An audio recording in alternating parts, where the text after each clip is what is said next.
Hello Nidorinas and Nidorinos, I'm KingNido and welcome to the Battle of the Brawns and the Brains, because it is the Vilestone Breakers hosting the Anastar Galaxy, and last season the Brawn was able to overrun the Brains, but both these sides are coming off victories to start off their season, so let us know in the comments below who you think's going to win. Will it be the fighting types? Will it be the psychic types? Let's send it down. 3, 2, 1, go! That is right, both these sides have gotten their season off to the start they want after both did not make it into Victory Road last season, but it is Delphox and Armor Rouge starting out for the Anastar Galaxy. It is Amber and Myanshao starting out for the Vilestone Breakers, and immediately a poison jab from Delphox onto Myanshao. Gets a good connection, but also gets that poisoning onto Myanshao to start off this match. Delphox is having a great start to the season as we get the Dragon Shift from Myanshao onto Amber. This could be a critical play this early in the matchup, as Amber is now getting pumped.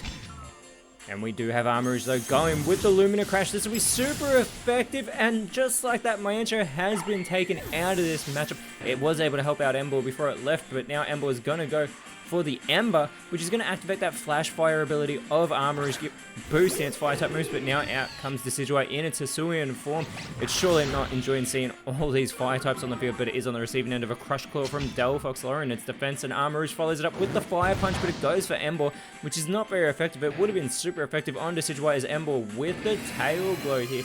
Going for more stat boost, this time boosting that special attack a great deal, as Decidueye is going to go with the Fake Tears, looking to lower that special defense a great deal of Delphox, who is going to respond with the Poltergeist, and surely it's going to go for Decidueye here with this move. Should be super effective.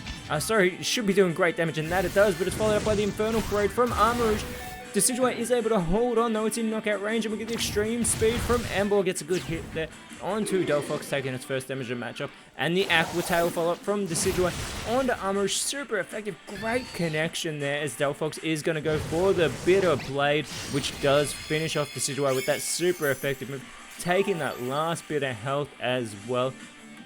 And Delphox does have its energy restored just a little bit, as Armor Rouge does look to follow it up with the Heat Crash. We have still got these three fire types on the field. That not very effective move on Ember, who is going to respond with the confiding in Delphox here.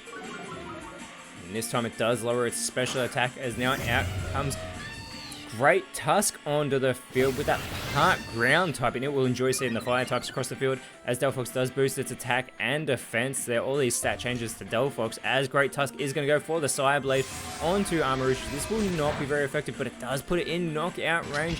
Armor Rouge is going to respond though with the Rock Slide. It is not very effective there on Great Tusk, but does get the critical hit on Ember, capitalizing on that part fire type, and who does respond with the Shockwave, going for Delphox here, and Delphox is eliminated from this matchup by Ember. A fantastic connection, as out comes Exeggutor in its Cantonian form, and Great Tusk, now the quickest on the field, goes for the attract, but it doesn't work, unfortunately, and this allows Armor Rouge to go for the fling. It's going to fling its Leopard Berry. Everyone's using the Leopard Berries here, but it's not very effective there on Great Tusk, who is just going to proceed to chow down on that tasty snack mid-match here. Both these sides holding their own so far, as Ember with the Dire Claw is going to finish off Armor Rouge, trying to reign supreme as the dominant fire type in this matchup between the fighting and the psychic types. We get the Eruption though from Exeggutor, not very effective on Ember, but puts it in knockout range. It gets a good hit on Great Tusk, as well as out comes Metagross, and we do have a level playing field, as the Vacuum Wave is not very effective on Exeggutor from Great Tusk. Metagross with the triple arrows onto Great Tusk gets a really good hit there. Ember though with the conversion too, it's going to change its typing, and it had a type advantage over Metagross. Now it's a Fairy type. Well, that's questionable, as the Mighty Cleave from Exeggutor does very minimal damage. That was not that mighty on Great Tusk, who responds with the Agility. It is going to give itself a really nice speed boost here, as it is currently in knockout range. Metagross could actually finish it off. It is going to set up the Future Sight. This will be super effective on the fighting type Pokemon. And Ember goes for the Guillotine, but it is going to be avoided by Metagross here, which allows Exeggutor to go for the Absorb. Not enough to get the elimination, but it does sap some of that health from Ember, putting Exeggutor back at full strength. Great Tusk still in this matchup, goes for the Tailwind. It's already the quickest on the field, but it's going to try and help out Ember here by having that Tailwind blow from behind the breakers. And now the Vacuum Wave from Ember gets a really good hit there onto Metagross, who is going to respond with the Struggle Bug, connecting with both fighting types, and it's unable to take out either of them. Does lower the special attack of both of them. However, Ember is hanging on by a thread. Exeggutor can finish it off. It goes for the Temper Flare. This will get the job done. Ember has been taken out of this matchup after being in since the very start. Now out comes Annihilate onto the field to join Great Tusk, as Great Tusk with the Clear Smoke on to Exeggutor. Super effective. Doesn't actually do that much damage, but all stat changes were eliminated, and Annihilate looks to follow up with the Triple Axle. This will be super effective, but it's only able to connect with one. It only gets the single Axle, and you have to think that surely would have gotten the elimination, as the Scald from Metagross gets the critical hit onto Annihilate, and it leaves it with that burn that is going to cut into that 115 base physical attack, as Exeggutor follows it up with the Fire Spin, which means Annihilate is going to be feeling the effects of the burn, and it's trapped in that fiery vortex, as the Future Sight now is going to finish off Great Tusk that was set up earlier on in this matchup. The N-Star Galaxy are building some great momentum here, as that burn does do some damage to Annihilate, as well as that Fire Spin.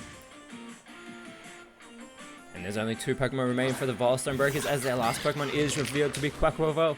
And now the Scorching Sands from Annihilate is super effective on Metagross, but you have to think it might have been able to do more damage, but it's left Metagross with the burn as well. So both Annihilate and Metagross burning each other. Double kick follow from Quaquaval, sorry, as it is going for the double spin kick, which is not very effective there on Exeggutor, as we have Metagross going with the Absorb. So much energy being drained from the Vilestone Breakers, but that does not do that much damage to Annihilate. Very little health being restored for Metagross, although every little bit of health does count, as the high horsepower from Exeggutor gets a really good hit there on Quaquaval.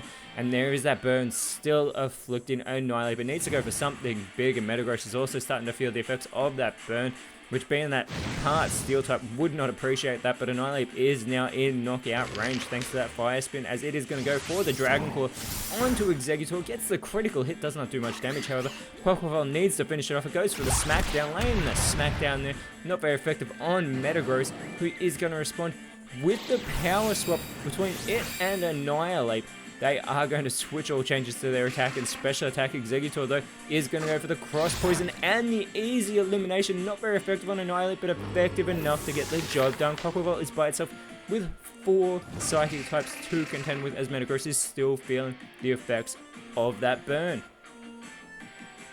And the Tailwind peters out, but Quaquaval is still the quickest and goes for the Taunt, telling Exeggutor to just bring it here.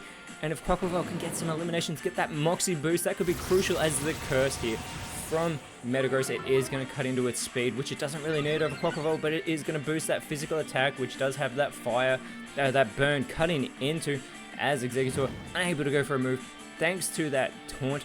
And Metagross now in knockout range. Quaquaval could capitalize. It's going to go for the Bitter Blade here. Going for Exeggutor, super effective. Exeggutor is eliminated. There is a little bit of health restored for Quaquaval, but it has just gotten an attack boost thanks to that Moxie ability, and it's already got that 120 base attack. If it can build this momentum, can it take down 4 Psychic types? The Steel Roller from Metagross is unfortunately going to fail, which is great for Quaquaval, as Metagross is still hanging on from this burn. And now out comes Iron Valiant, the Terrestrial draftee for the N-Star Galaxy. Had a great showing last round. It's going to want to look to repeat that here again today by taking Quaquaval out of this matchup, taking on that Psychic typing here, shedding that Fairy fighting type. It has been a fighting type before. It's going to go for the Zing Zap. This will be super effective. Puts Quaquaval in knockout range, but it's able to hold on. Quaquaval is going to go for the triple dive onto Metagross, but it only needs the single dive to get the elimination and another stat boost in that attack. It needs to hold on. It needs to take out Iron Valiant, who is a powerhouse for the N-Star Galaxy. And there is that Moxie boost taking place, as now out comes the last Pokemon for the N-Star Galaxy, and it is Farigiraf, as the Glaive Rush, though, from Iron Valiant is going to finish off Quaquaval. Farigiraf didn't even need to do anything, and the N-Star Galaxy have gotten the victory after getting that early lead. It allowed them to hang on here at the end and run away with it over the Vilestone Breakers, but their real challenge will be next round when they go up against the Montana Vera Sylphs. That will be a collision. Whereas for the fighting types next round, they're also going up against a big side in the Ula Ula Macros. Sorry, not next round. They've got got the bye, and then they've got all the macros. But until then, Nidorinos, thank you so much for watching. Let us know in the comments below who you thought was the best on field, and if you enjoyed what you saw, please leave a like, share, subscribe, but more importantly, always remember, you are awesome, and I'll see you when you see me.